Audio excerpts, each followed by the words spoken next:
You are listening to the Intelligent Vocalist Podcast, episode 112. Welcome to The Intelligent Vocalist with John Henny. This is the podcast dedicated to help you be a smarter, better, more informed singer. And now, your host for The Intelligent Vocalist, John Henny. Hey there, this is John Henny. Welcome back to another edition of The Intelligent Vocalist. I do so appreciate you spending your precious listening time with me. Hey, today's a pretty big day for me. I just sent off the manuscript for my brand new book to the editor. So I'll probably get it back middle of next month. As I record this, we're looking at the end of August. So middle of September, I should get the manuscript back. Then I got to do a little bit of cleanup, rewrites, and then get some test readers. If you are interested in being a test reader for my book, go to my website, johnhenny.com, and get on my email list. You can see how to sign up there, and I send those opportunities out to my email list. This book is specifically for voice teachers, and it's kind of a companion piece to my first book, which is entitled Teaching Contemporary Singing. This book is tentatively titled Voice Teacher Influencer. And the focus of this book is for voice teachers who want to grow their teaching, their studio, their influence to a wider audience. And I'll go into things such as social media, Facebook advertising, blog writing, how to do video, how to set up your website to attract the students you most want to work with, how to create product and get some passive income, all those things that will give you a wider reach as a voice teacher. So I'm really looking forward to that coming out. I'm gonna try and have this out. I'm gonna really push. I'm shooting for October, but it's probably going to be closer to November. I hate to hedge my bets, but it's probably going to be in November. But if I make it for October, well, yay me. Anyway, it is at the editor. I'm very excited to push that off of my to-do list. I'm going to do a podcast on this coming up on productivity, but in doing these projects, I've come up with a system that is enabling me to get quite a bit done in a short period of time, and I've taken things from different methods and kind of composed my own. So I will share that coming up for not just voice teachers, but you singers, songwriters who want to get more stuff done. Looking forward to that. Hey, if you are interested in voice science, my sale on the New Science of Singing 2.0 is coming to a close this week. It ends the end of this month. So go to the show notes, johnhenny.com/112 for this episode. I'll have a link for it there, and you can find out more about it, but you can get everything. You're actually saving quite a bit with this sale going on. All right. Today, I want to talk about, what do I want to talk about? I just blanked out. Let me look. Oh yeah, absolutes in singing. Absolutes, such as always keep your notes for your episode in front of your face. Man, I got a little bit of floppy brain from all the writing I've been doing. Anyway, absolutes in singing. And this really comes from just kind of pecking around YouTube and watching some of the instructional videos. And I'm going to say there's some good content out there. There are voice teachers putting themselves out there, risking the slings and arrows of the online trolls, and YouTube's a bit of the Wild West out there, and there is some good content. And even some of the teachers who are putting out good content, sometimes they will frame things in a way that I don't totally agree with, but I understand why they are doing it. If you're putting content out there as a voice teacher, you're usually not doing it without an ends in mind, without a goal in mind. And if you are just throwing random content out there, you actually should have a goal in mind. Whether it's just getting people to go over to your website to consume more content or get on your email list, you should be getting something back for your hard work. But some of these really savvy YouTube marketers, they will tend to put things a bit more in extremes than they need to be. And I started off in my teaching life having a bit more absolutes. And I was in a training system that had some absolutes. Never do this, always do this. And as I get older, and the more experience I've gotten as a teacher, and the more I've just reached out and studied other systems and what other people are doing, there really are no absolutes, if that can be an absolute.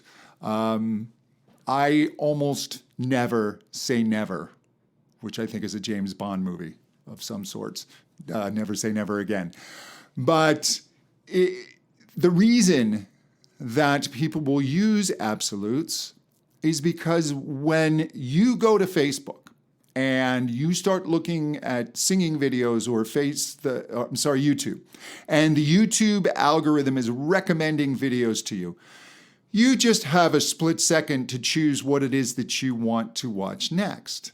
And nuanced positioning, nuanced opinion is a pretty tough sell.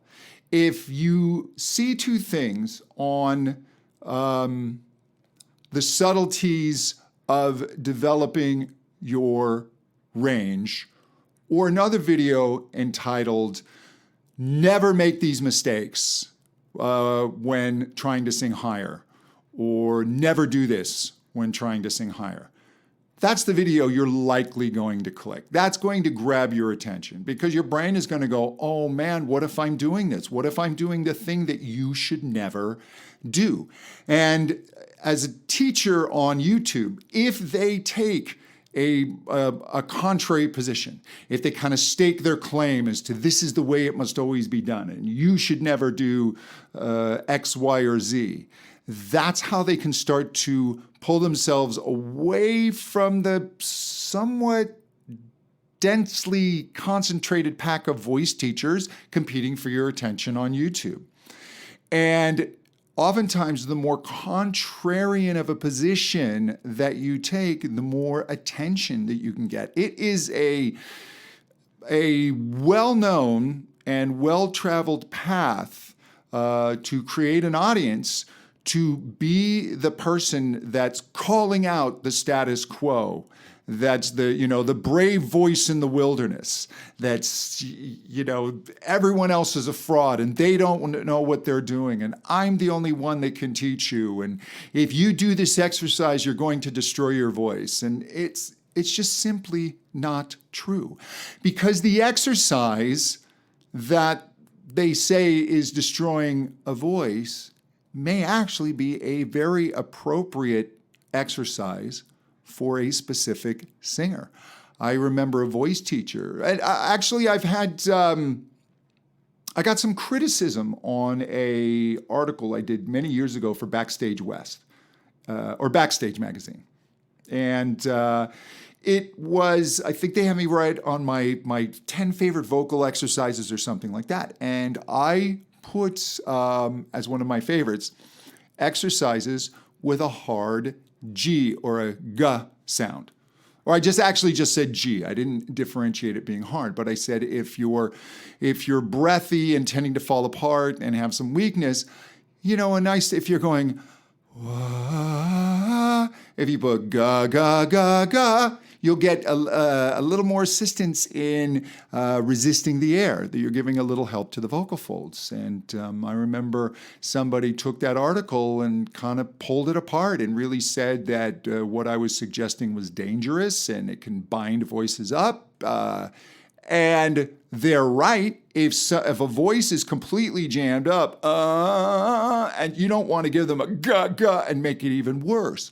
So in that instance, they're right, but they took it as an absolute. You should never do this. This is just harming voices. And that's actually not true. It can be a useful exercise. I saw a recent argument breakout online where someone was advocating working a voice from the bottom up, mum. And someone said, no, this is going to cause too much vocal weight. You should work top down, work lightly, and, mum. And they're both right, but just not in absolutes. It depends on the voice. It depends on the singer. So when you are going around the interwebs and you're consuming this content, just remove the words never and always from just about anything people are proclaiming. I want you to see through it's not even so much hype. It's kind of what teachers need to do to get an audience. I know one teacher in particular, he started off, no one knew who he was, and so he just began to viciously attack other voice teachers. And of course, he upset the status quo greatly. And I kind of braced myself for one of his attacks, which actually never came. I think I found something where he said something rather complimentary. If he attacked me, I missed it. But as I looked at his content, I looked through the kind of bravado and attacks, and I went, this guy's actually really sharp. And he's since changed his brand. He got some notice, and he's changed his tack on YouTube. And now he's one of the most, he's incredibly popular and does reaction videos. And he's just a really sharp guy. But the attack videos got him some attention. And I know voice teachers that were fit to be tied. I mean, people were just so upset by this young guy. And it was like, you know what, just let's all just relax. I mean, if he takes a swing at me, it's cool. I can handle it, because I could actually see through the kind of bigger statements and the controversies. And it was, there's actually some good understanding here, and there's some really good content. Obviously, I'm not a fan of the negative aspect of it, but if you can just be aware of when a voice teacher is using bravado and attention-getting tactics, staking out a claim, attacking another method. These are just ways of just segmenting and building an audience and to get like-minded people. What I do on this podcast, I really don't have extreme views on anything. So my audience has been a slower build. I'm quite happy with the listenership I have, and I'm just really happy with the people who do enjoy this podcast. They tend to be people who are just a little more nuanced and thoughtful and really just want to see the big picture of singing and be open to just the vast amount of knowledge and experience that's out there. I mean, there really is no world's greatest voice teacher. And I know great voice teachers, but even they have areas where I'd have to give the nod to another voice teacher as to having superior skills in that area. And then you start bringing in voice coaching and just working through style and all of those things. And there's just so much to know and so much to learn that you really can't just focus on one person. And I'm telling you that straight out, just don't focus. If you're a fan of mine, there's a lot more out there. There are people who know things I don't know, and I know things they maybe don't know so well. And you just need to absorb so much of what's going on out there. Just be a lifelong student. Just keep your passion for singing, and just avoid the never, always trap. Hey, if you'd like to know more about me, go to my website, johnhenny.com. I do have my book. My first book is currently out on Amazon. It's called Teaching Contemporary Singing. And if you are interested in learning to teach, you can go to my website and click on the teacher training tab in the menu, and there's information there on my Contemporary Voice Teacher Academy.